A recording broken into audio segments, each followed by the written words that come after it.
నమస్కారం వి తెలుగు న్యూస్ కి స్వాగతం. హెడ్లైన్ చూద్దాం.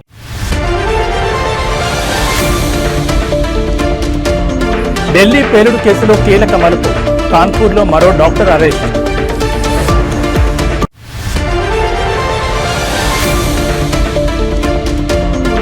హైదరాబాద్లోని ముస్లింలు నా వల్ల కోటీశ్వరులయ్యారు, సీఎం చంద్రబాబు ఆసక్తికర వ్యాఖ్యలు.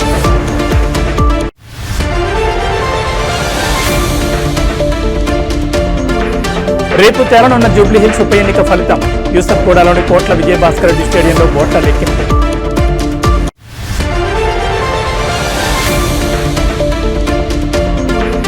అమెరికాలో ముగిసిన సుదీర్ఘ షట్డౌన్, తాత్కాలిక నిధుల బిల్లుపై సంతకం చేసిన ట్రంప్. ఇక డీటెయిల్స్ చూస్తే అమెరికా రాజకీయాల్లో 42 రోజులుగా కొనసాగుతున్న ప్రతిష్టంభనకు తెరపడింది. దేశ చరిత్రలోనే సుదీర్ఘంగా సాగిన ప్రభుత్వ షట్డౌన్ ఎట్టకేలకు ముగిసింది. ఫెడరల్ కార్యకలాపాలకు తాత్కాలికంగా నిధులు కేటాయించే బిల్లుపై అధ్యక్షుడు డొనాల్డ్ ట్రంప్ సంతకం చేశారు. డెమోక్రాట్లు పట్టుబట్టిన ఒబామా కేర్ సబ్సిడీల డిమాండ్ను అంగీకరించకుండానే ఈ బిల్లు ఆమోదం పొందడం రిపబ్లికన్లకు రాజకీయ విజయంగా రాజకీయ విశ్లేషకులు అభిప్రాయపడుతున్నారు. బుధవారం సెనెట్ ఆమోదించిన ఈ బిల్లును ప్రతినిధుల సభ కూడా ఆమోదించడంతో ప్రతిష్టంభన వీడింది. సెనెట్లో బిల్లు ముందుకు కదలాలంటే 60 ఓట్లు అవసరం కాగా మెజారిటీ రిపబ్లికన్లకు ఆ సంఖ్యాబలం లేదు. అయితే 8 మంది డెమోక్రాట్లు పార్టీ వైఖరికి వ్యతిరేకంగా రిపబ్లికన్లతో కలిసి ఓటు వేయడంతో బిల్లు పాస్ అయ్యేందుకు మార్గం సుగమైంది. ప్రతినిధుల సభలో ఈ బిల్లుకు 222 నుంచి 209 ఓట్ల తేడాతో ఆమోదం లభించింది. ఈ నిర్ణయంతో విమాన ప్రయాణాలు, పేదలకు ఆహార సబ్సిడీ కార్యక్రమాలు సహా నిలిచిపోయిన అన్ని ఫెడరల్ సేవలు తిరిగి ప్రారంభం కానున్నాయి. అయితే అన్ని కార్యకలాపాలు పూర్తి స్థాయిలో అందుబాటులోకి రావడానికి కొంత సమయం పట్టొచ్చు. షట్డౌన్ సమయంలో పనిచేయని, వేతనం లేకుండా పనిచేసిన ఫెడరల్ ఉద్యోగులందరికీ వారి బకాయి జీతాలు అందనున్నాయి. బిల్లుపై సంతకం చేసిన అనంతరం ట్రంప్ మాట్లాడుతూ ఇది ఒక గొప్ప రోజు అని వ్యాఖ్యానించారు. వచ్చే ఏడాది జరిగే కాంగ్రెస్ ఎన్నికల్లో ఈ షట్డౌన్ ప్రజలు మర్చిపోవద్దని ఆయన సూచించారు. అయితే డెమోక్రాట్లు కూడా ధీటుగా స్పందించారు. ప్రతినిధుల సభలో డెమోక్రాటిక్ నేత హకీమ్ జెఫ్రీస్ మాట్లాడుతూ ఈ ఏడాదైనా రిపబ్లికన్లు ఒబామా కేర్ ట్యాక్స్ క్రెడిట్లను పొడిగించాలి, లేదంటే వచ్చే ఏడాది ఎన్నికల్లో అమెరికా ప్రజలు వారిని ఉద్యోగాల నుంచి తొలగిస్తారని హెచ్చరించారు.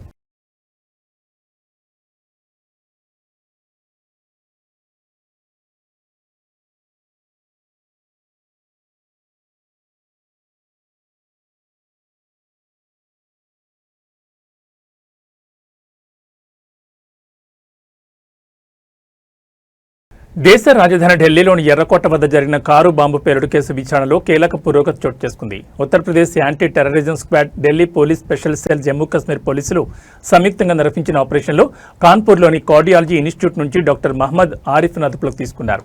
ఈ కేసులో గత వారం అరెస్టైన లక్నోకు చెందిన మహిళా డాక్టర్ షాహీన్తో ఆరిఫ్ నిరంతరం టచ్లో ఉన్నట్లు దర్యాప్తు సంస్థలు గుర్తించాయి. విచారణ వర్గాల సమాచారం ప్రకారం డాక్టర్ షాహీన్ ఫోన్ రికార్డులను పరిశీలించినప్పుడు ఆరిఫ్ పేరు వెలుగులోకి వచ్చింది. జమ్మూ కాశ్మీర్లోని అనంతనాగ్కు చెందిన ఆరిఫ్ నీట్ SS 2024 బ్యాచ్ విద్యార్థి. ఫరీదాబాద్లోని అల్ ఫలా యూనివర్సిటీలో అతను విద్యను అభ్యసించినట్టు తెలుస్తోంది. గత వారం అరెస్టైన డాక్టర్ షాహీన్ షాహిద్ ఎర్రకోట పేలుడు, ఫరీదాబాద్ టెర్రర్ మాడ్యూల్కు మధ్య కీలక వ్యక్తిగా, ప్రధాన అనుసంధానకర్తగా ఉన్నట్లు ఏజెన్సీలు అనుమానిస్తున్నాయి. జైషే మహమ్మద్, అన్సార్ గజ్వత్ ఉల్ హింద్ అనే 2 ఉగ్రవాద సంస్థలతో సంబంధం ఉన్న ఫరీదాబాద్ మాడ్యూల్ను జమ్మూ కాశ్మీర్ పోలీసులు ఛేదించిన విషయం తెలిసిందే. ఈ క్రమంలోనే ఫరీదాబాద్లోని దౌజ్ గ్రామంలో అద్దెకు తీసుకున్న ప్రాంగణంలో భారీగా పేలుడు పదార్థాలు స్వాధీనం చేసుకుని డాక్టర్ ముజ్మిల్ అహ్మద్ గనాయ్ను అధికారులు అరెస్ట్ చేశారు. మరోవైపు కాశ్మీర్కు చెందిన మరో డాక్టర్ నిసార్ ఉల్ హసన్ పేలుడు జరిగిన రోజు నుంచి కనిపించకుండా పోయాడు. ఉగ్రవాద సంస్థలతో సంబంధాలున్నాయనే ఆరోపణలతో జమ్మూ కాశ్మీర్ ప్రభుత్వం అతన్ని ఉద్యోగం నుంచి తొలగించగా ఆ తర్వాత అల్ ఫలా యూనివర్సిటీ అతన్ని నియమించుకుంది.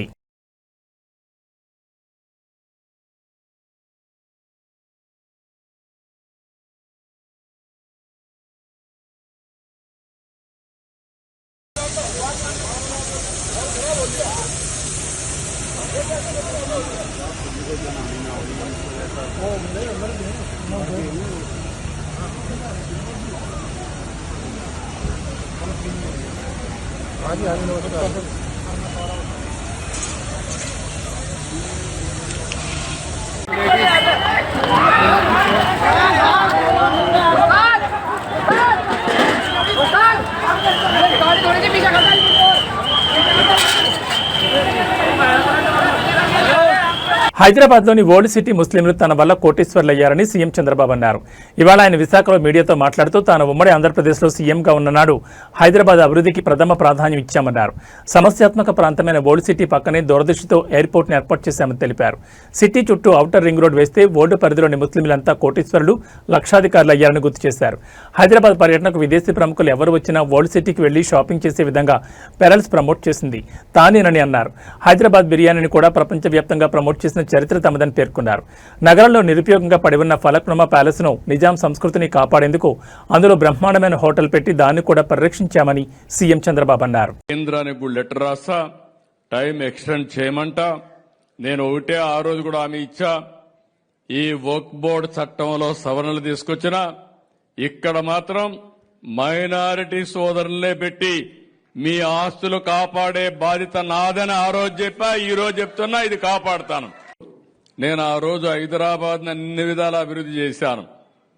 నేను దృష్టిలో పెట్టుకున్నది ఓల్డ్ సిటీ పక్కన ఎయిర్పోర్ట్ కట్టాను. మీరు గుర్తుపెట్టుకోవాలి, నేను దూరదృష్టితో కట్టాను. అది కూడా అదే మరి ఒక ఔటర్ రింగ్ రోడ్ వేస్తే ఈ రోజు మీరు చూస్తే హైదరాబాద్ లో ఉండే ముస్లింస్ అంతా బ్రహ్మాండంగా కోటీశ్వరులు, లక్షాధికారులు అయ్యారంటే అది ఆ రోజు నేను చేసిన పని అని చెప్పి నేను మీకు తెలియజేస్తున్నా. నేను ఎప్పుడూ ఒకటి చెప్పేవాడిని, హైదరాబాద్కి ఎవరు వచ్చినా నేరుగా పోయి ఓల్డ్ సిటీలో షాపింగ్ చేసే విధంగా పెరల్స్ ని ప్రమోట్ చేసింది కూడా తెలుగుదేశం పార్టీ. హైదరాబాద్ బిర్యానీని కూడా ప్రమోట్ చేశాం.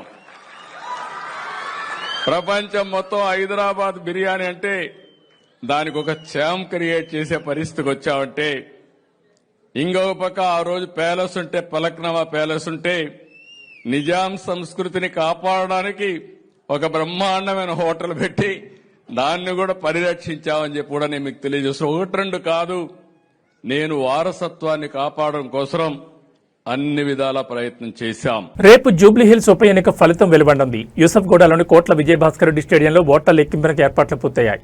ఉదయం 8 గంటలకు ప్రారంభం కానున్న కౌంటింగ్ ప్రక్రియ 10 రౌండ్లలో జూబ్లీహిల్స్ ఉప ఎన్నిక ఫలితాలు తేలబోతున్నాయి. కౌంటింగ్ కోసం మొత్తం 42 టేబుల్ ఏర్పాటు చేశారు. మొదట 8 గంటలకు పోస్టల్ బ్యాలెట్ ఓట్ల లెక్కింపుతో ప్రారంభమవుతుంది. 1వ number polling booth Shaikpet division నుంచి ప్రారంభమై ఎర్రగడ్డతో ముగియనుంది. కాగా జూబ్లీహిల్స్ ఉప ఎన్నికల్లో 194,431 ఓట్లు పోలయ్యాయి. 99,771 మంది పురుషులు, 94,855 మంది స్త్రీలు ఓటు వేశారు. 5 నపుంసకులు ఓటు వేయగా మొత్తం 48.49% పోలింగ్ శాతం నమోదైంది. బీఆర్ఎస్, కాంగ్రెస్ మధ్య తీవ్ర పోటీ నెలకొంది. ఈ రెండింటిలో ఏ పార్టీ అభ్యర్థి విజయకేతను ఎగరవేస్తారో తేలాలంటే రేపటి వరకు వేచి చూడాల్సిందే.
ఇప్పటికీ ఏపీలో చలి తీవ్రతతో ప్రజలు ఇబ్బంది పడుతుండగా వాతావరణ శాఖ మరో కీలక అప్డేట్ ఇచ్చింది. బంగాళాఖాతంలో ఏర్పడిన అల్పపీడనం కారణంగా ఆంధ్రప్రదేశ్లో 2 రోజుల పాటు భారీ వర్షాలు కురుస్తాయని ప్రకటించింది.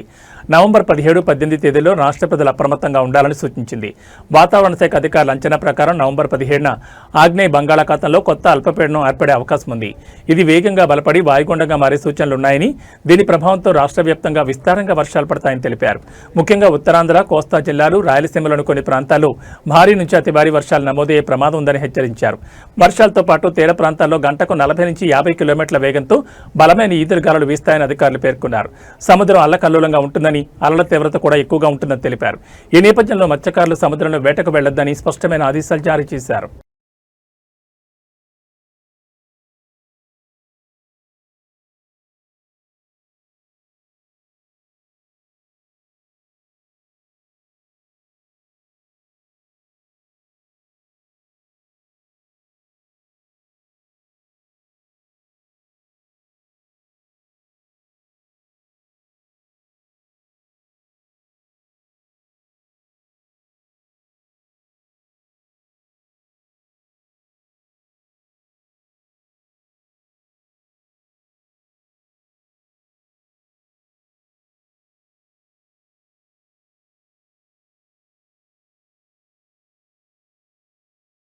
హన్మకొండలో ఓ స్కూల్ యాజమాన్యంపై విద్యార్థి సంఘాల దాడి వీడియో కలకలం రేపుతోంది. హన్మకొండ జిల్లా కేంద్రంలోని స్మైల్ డీజీ స్కూల్ కరెస్పాండెంట్ శ్రీనివాసవరంపై విద్యార్థి సంఘాల నాయకులు దాడికి పాల్పడ్డారు.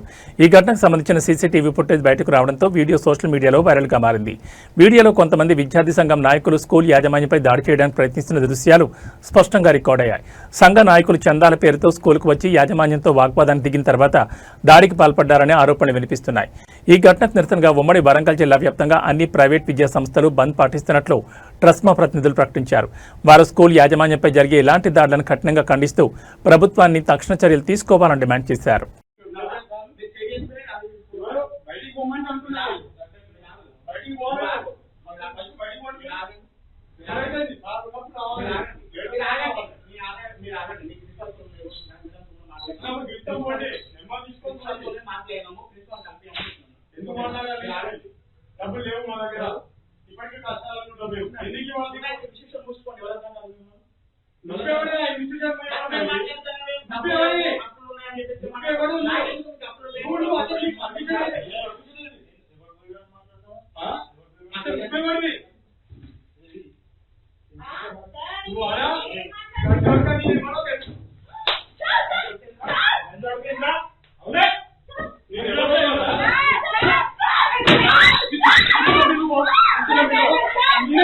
మాజీ మంత్రి వైసీపీ సీనియర్ నేత అంబటి రాంబాబుపై కేసు నమోదైంది. ఆయనతో పాటు మరికొందరు వైసీపీ నాయకులపై కూడా గుంటూరు జిల్లా పట్టాభిపురం పోలీసులు కేసు నమోదు చేశారు. పోలీసుల విధులకు ఆటంకం కలిగించడంతో పాటు వారిని బెదిరించారన్న ఆరోపణలపై ఈ కేసు నమోదు చేసినట్టు తెలుస్తోంది. అంబటి రాంబాబు ఇతర నేతలు ముందస్తు అనుమతులు లేకుండా భారీ ప్రదర్శన నిర్వహించారు. ఈ కారణంగా ట్రాఫిక్ తీవ్ర అంతరాయం కలగడంతో పాటు ప్రజలకు అసౌకర్యం కలిగిందనే ఆరోపణలున్నాయి. ఈ ఘటనపై చర్యలు తీసుకున్న పోలీసులు విధుల్లో ఉన్న తమను బెదిరించారని పేర్కొంటూ కేసు నమోదు చేశారు. అంబటి రాంబాబుతో పాటు ఇతర నిందితులపై భారతీయ న్యాయ సంహితలోని 132, 126(2), 351(3), 189(2), రెడ్ విత్ 190 సెక్షన్ల కింద కేసు నమోదు చేసినట్లు పోలీసులు వివరించారు. ఈ ఘటనపై పోలీసులు తదుపరి దర్యాప్తు చేస్తున్నారు. గుంటూరు పట్టణంలో నిన్న వైద్య కళాశాలల పీపీపీ విధానాన్ని వ్యతిరేకిస్తూ వైసీపీ ఆధ్వర్యంలో ప్రదర్శన నిర్వహించారు. ఈ సందర్భంలో పోలీసులు అనుమతి లేదని అడ్డుకోవడంతో పోలీసులతో అంబటి వాగ్వాదానికి దిగారు.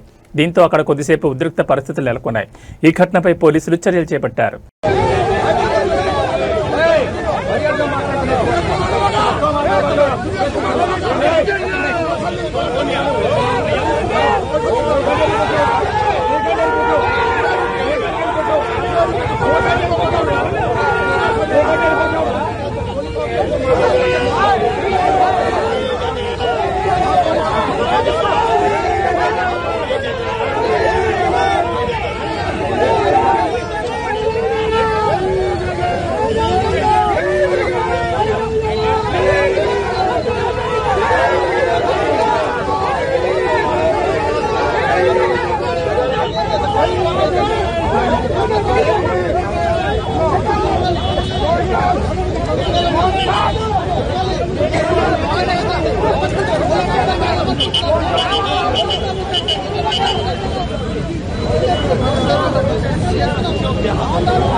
రంగారెడ్డి జిల్లా రాజేంద్రనగర్లో మంగళవారం అర్ధరాత్రి గుజరాత్ ఏటీఎస్ పోలీసులు సోదాలు కలకలం సృష్టించాయి.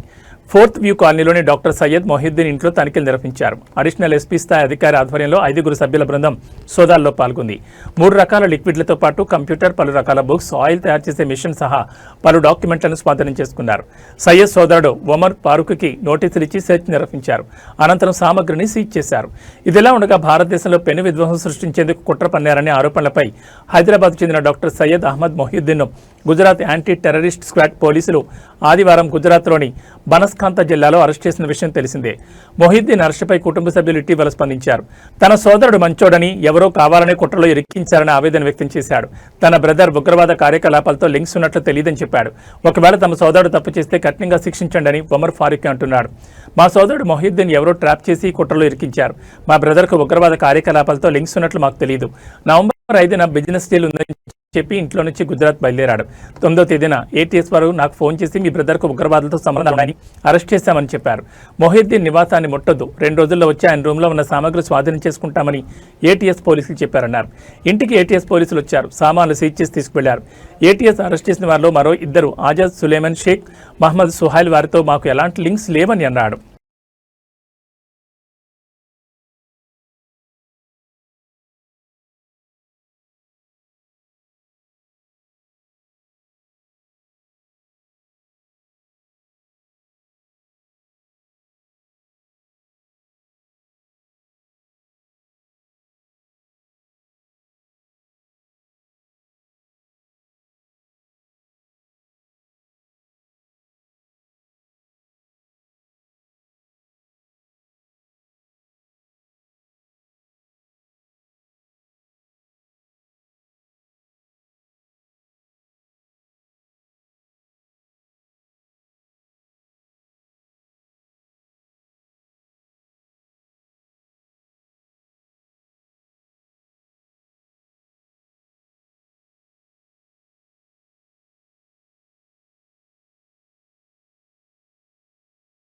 చిత్తూరు జిల్లాలోని కుప్పం నియోజకవర్గంలో దారుణ ఘటన చోటు చేసుకుంది. కుర్మానిపల్లి గ్రామానికి చెందిన రైతు కిట్టప్పను ఏనుగులు దాడి చేసి చంపేశాయి.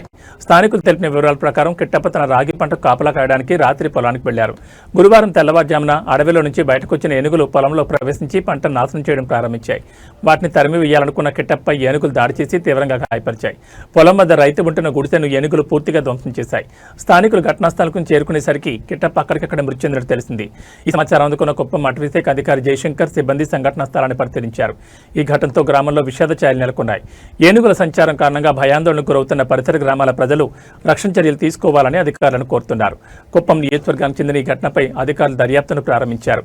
అడవి జంతువుల నుంచి పంటలు, ప్రజలను కాపాడేందుకు అటవీ శాఖ తక్షణ చర్యలు చేపట్టాలని గ్రామస్తులు డిమాండ్ చేస్తున్నారు.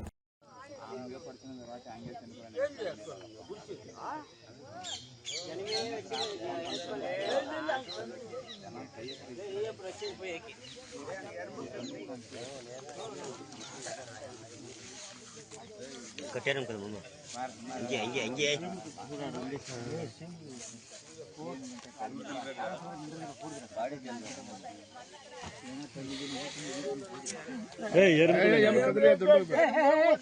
దుండ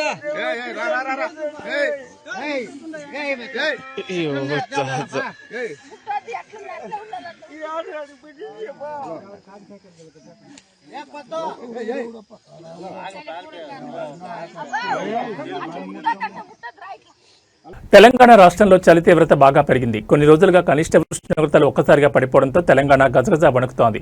రాబోయే 3-4 రోజుల్లో చలి మరింత తీవ్రంగా ప్రజలు అప్రమత్తంగా ఉండాలని వాతావరణ శాఖ హెచ్చరించింది. ఈ నేపథ్యంలో పలు జిల్లాలకు ఆరెంజ్, ఎల్లో అలర్ట్లను జారీ చేసింది. వాతావరణ కేంద్రం అంచనాల ప్రకారం రానున్న రోజుల్లో రాత్రిపూట కనిష్ట ఉష్ణోగ్రతలు 8.5 డిగ్రీల నుంచి 12.5 డిగ్రీల మధ్య నమోదయ్యే అవకాశం ఉంది. ముఖ్యంగా మంచిర్యాల, జయశంకర్ భూపాలపల్లి, ఆదిలాబాద్, ఆసిఫాబాద్ జిల్లాలకు ఆరెంజ్ అలర్ట్ ప్రకటించింది. ఈ ప్రాంతాల్లో కనిష్ట ఉష్ణోగ్రతలు 10 డిగ్రీల కంటే తక్కువగా పడిపోవచ్చని తెలిపింది. మిగిలిన జిల్లాలకు ఎల్లో అలర్ట్ జారీ చేసింది. ఇప్పటికే ఉమ్మడి ఆదిలాబాద్ జిల్లాలోని ఏజెన్సీ గ్రామాలు చలికి వణికిపోతున్నాయి. మంగళవారం రాత్రి కుమరంభీం, ఆసిఫాబాద్ జిల్లా సిర్పూర్లో అత్యల్పంగా 10.2 డిగ్రీల అత్యల్ప ఉష్ణోగ్రత నమోదైంది.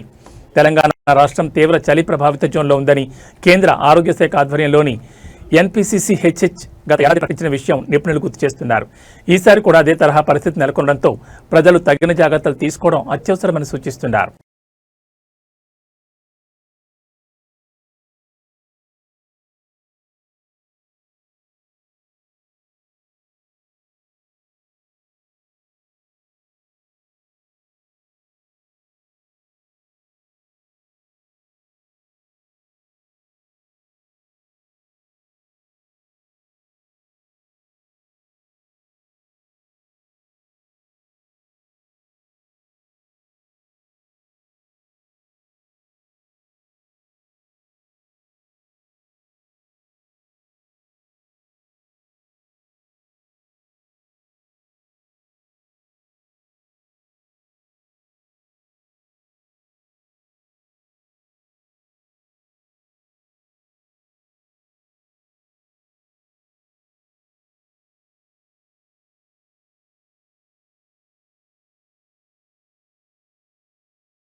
ఏబీ బులెటిన్ విశేషాలు. నమస్కారం.